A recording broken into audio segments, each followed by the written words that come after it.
Hello বন্ধুরা, welcome to my channel স্বপ্নের শিশুয়ালয়। আশা করি আপনারা সকলে ভালো আছেন। আমি আজকে চলে এসেছি আপনাদের সঙ্গে আরেকটি নতুন ভিডিও নিয়ে। ভিডিওর মূল বিষয়বস্তু হচ্ছে বাল্যবিবাহ প্রতিরোধ। আপনারা এই মিটিংটি কেন্দ্রে কিভাবে করবেন এবং কিভাবে খাতায় লিখবেন সেই বিষয়ে এখানে বিস্তারিত আলোচনা করছি। প্রথমে লিখবেন মাতৃসভা, তারপর লিখবেন বিষয় বাল্যবিবাহ প্রতিরোধ, স্থান দক্ষিণ মাধবপুর 81 নম্বর অঙ্গনারী সেন্টার। আপনাদের যার যেমন কেন্দ্র, নাম এবং নাম্বার আপনারা সেটাই লিখবেন। মাস ডিসেম্বর, তারিখ 24/12/2024, সময় 12টা থেকে 1টা। যেহেতু আমার আজকে মিটিংটা ছিল সেই জন্য আমি 24 তারিখ দিয়েছি। আপনারা যেদিন মিটিং করবেন সেদিনেরই তারিখ দেবেন।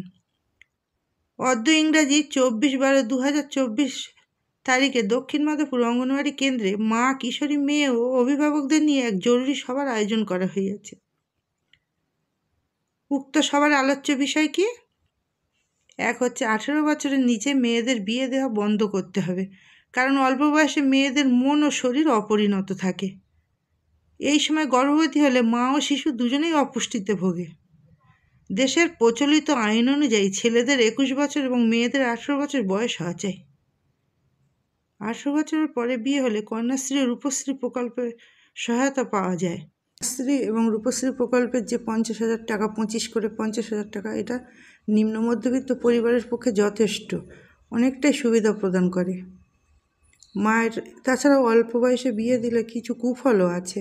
সেগুলো হচ্ছে মায়ের অসুস্থতা, অপুষ্টি, শৈশবে শিশু শিক্ষার সমাপ্তি, একটা শিশুর শৈশব নষ্ট করে দেবে এবং তার শিক্ষারও সমাপ্তি ঘটানো, বিভিন্ন ধরনের যৌন রোগ, মিসক্যারেজ, মাতৃমৃত্যু, শিশু মৃত্যু, অপুষ্ট শিশুর জন্ম, এমনকি মায়ের রূপ লাবণ্যও নষ্ট হয়ে যায়।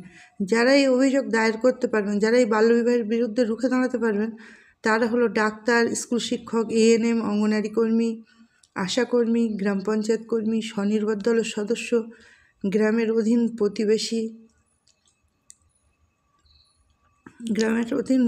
প্রবীণ প্রতিবেশী। প্রত্যেকে আসুন আমরা এগিয়ে আসি এই বাল্যবিবাহ দূর করতে। সবাই যদি একসঙ্গে কাজ করা যায় তাহলে এই যে 18 বছরের আগে বিয়ে, এটা নির্মূল করা যাবে। এবং সবাই আমরা একসঙ্গে বলি, মায়ের স্বাস্থ্য ভালো মানে শিশুর স্বাস্থ্য ভালো।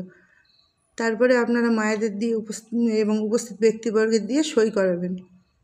আজকের ভিডিওটি ছিল এই পর্যন্তই। আপনারা আমার চ্যানেলটিকে সাবস্ক্রাইব করুন, আমার পাশে থাকুন, আরও নতুন নতুন ভিডিও পেতে আমাকে উৎসাহিত করুন। ধন্যবাদ।